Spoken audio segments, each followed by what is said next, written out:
Do you remember the fears over the Y2K bug at the turn of the millennium? Well, surprisingly, at the start of 2020, some companies found themselves in a similar situation. A lot of companies, it turned out, when they fixed it in the lead up to the year 2000, not the lazy fix, but the easy fix was some companies, all their software, it just said, look, if the number is anything from 0 through to 19, it's the 21st century, put 20 in front of it. If it's anything from 20 through to 99, it's the 20th century, put 19 in front of it. And that kicks the can down the road by 20 years. But then people forgot that was the fix. And so on New Year's this year, 2020, loads of people had the millennium bug problem that they had avoided at the actual turn of the millennium. And I spoke to someone who worked in a legal firm. They had to get the same company back in, and they went, oh, sorry, here's what we did last time. Here's why it suddenly crashed. We forgot. And now their system, at least, they've kicked the can down to the year 2050. That's Matt Parker, a mathematician and author of the book Humble Pie: When Math Goes Wrong in the Real World. He wants people to think differently about the field's contribution to society and just how dependent our modern systems are on mathematical calculations. Math is often seen as a behind-the-scenes conductor in the real world. The field helps investment bankers navigate the stock market, allows us to build record-reaching skyscrapers, and even travel to the boundaries of space. But what happens when these calculations are even slightly off?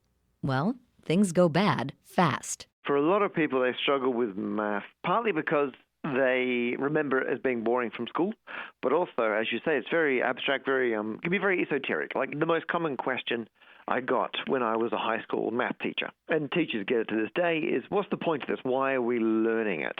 And so kind of my challenge now that I've put on myself is, how can I get more people more excited about mathematics? I wanted people to enjoy it. I mean, not enough people play with and enjoy mathematics. People view it as a thing they were forced to do when they were a teenager, which is never a way to get people to enjoy something. And so I want people to kind of revisit math and go, you know what? It's not what I remember. It's not being forced to do calculations over and over again. It's actually about logic and thinking and puzzles. And it's not about getting the right answer. It's about giving it a go and seeing what happens. And more often than not, you get the wrong answer. In Parker's new book, he exposes some of these examples where math has gone awry and how engineers, programmers, scientists, and other professions deal with the aftermath.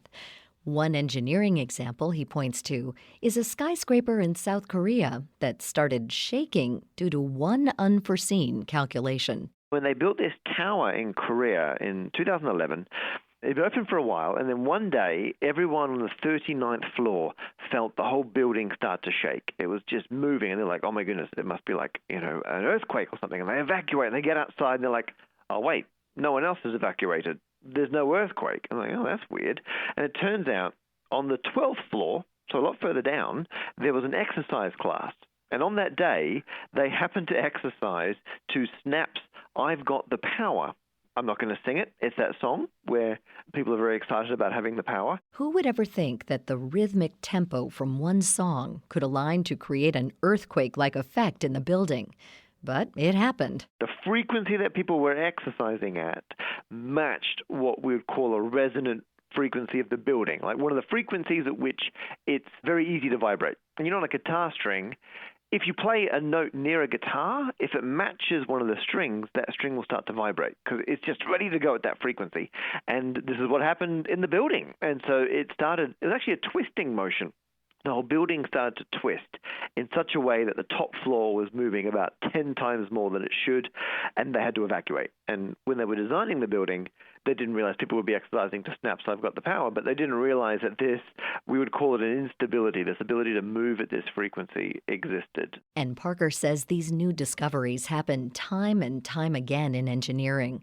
But thankfully, most of the time, it's uncovered early on, and the problem can be fixed. But what happens when it's an electronic database that computes math and the whole system instantly freezes? What happens then? Parker points to when this mistake happened at a Los Angeles air traffic route control center not too long back in 2005. Its job is, once planes are in the air, to navigate them all in and out of Southern California. And they had a problem in 2005 when their systems suddenly shut down. So all their computers, which were connecting to hundreds of aircraft, all suddenly just turned off. Obviously, there was like a huge amount of panic, and they had to use cell phones to try and get the aircraft connected to other control centers, and eventually they worked it all out, and nobody died. Loads of flight cancellations and delays, but no one died, so it was fine. But what exactly happened that made the entire system crash? Turns out it was a numerical error. They realized afterwards their computer systems were keeping track of time by starting with a big number and counting down, which is a common thing actually to do in computing. You will look at your computer system, you'll find the maximum number you can have, because each number has a certain, like a finite amount of space it can be stored in. And then you'll count down once a millisecond or second or something. And then if you look at that number, you can work out exactly how much time has elapsed, and you can keep track of the exact time. Although what they didn't realize was the number they picked wasn't big enough. And if they used the systems continuously for long enough, they would crash. And thankfully, they were turning them on and off again often enough that it never became a problem until one time they didn't do it, it hit zero, and that's what caused the systems to crash. Through the publicity of these unfortunate errors, Parker hopes that people come to value just how important math still is. Whether you're using your smartphone or traveling across a bridge to work, the reason it all functions is in part due to mathematics. To learn more about Matt Parker and his new book, Humble Pie, When Math Goes Wrong in the Real World, visit viewpointsradio.org. Also, check out his popular YouTube channels, Numberphile, spelled Phile, and Stand Up Maths. Also, follow Viewpoints Radio on Twitter and Instagram for more behind the scenes. This segment is written and produced by Amira Zaveri. Studio production by Jason Dickey. I'm Marty Peterson.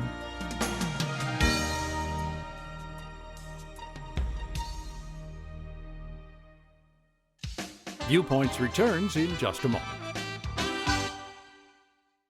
Our schedules are incredibly hectic, and with all the things we have to do, there's not enough time for the things we actually want to do.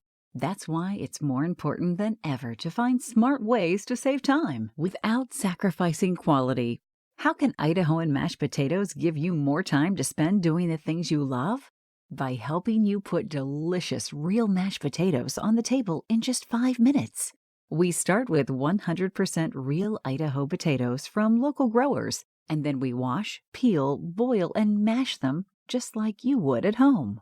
After cooking each batch, we simply fresh dry the mashed potatoes so they're ready for you to prepare at home. Idahoan takes the time to create great tasting mashed potatoes from scratch, so you don't have to. Find out more at idahoan.com. That's idahoan.com.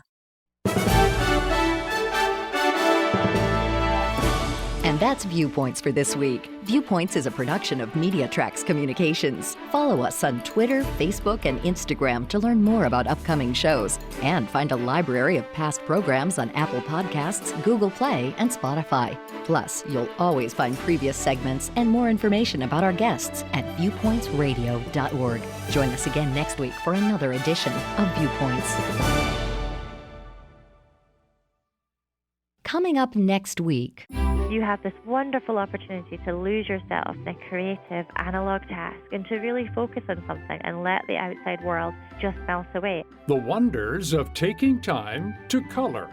Then, we doctors are the ones who are present at the most suffering moments of people's lives, and it's a gift to us. The struggles of working in a broken system. I'm Marty Peterson. and I'm Gary Price.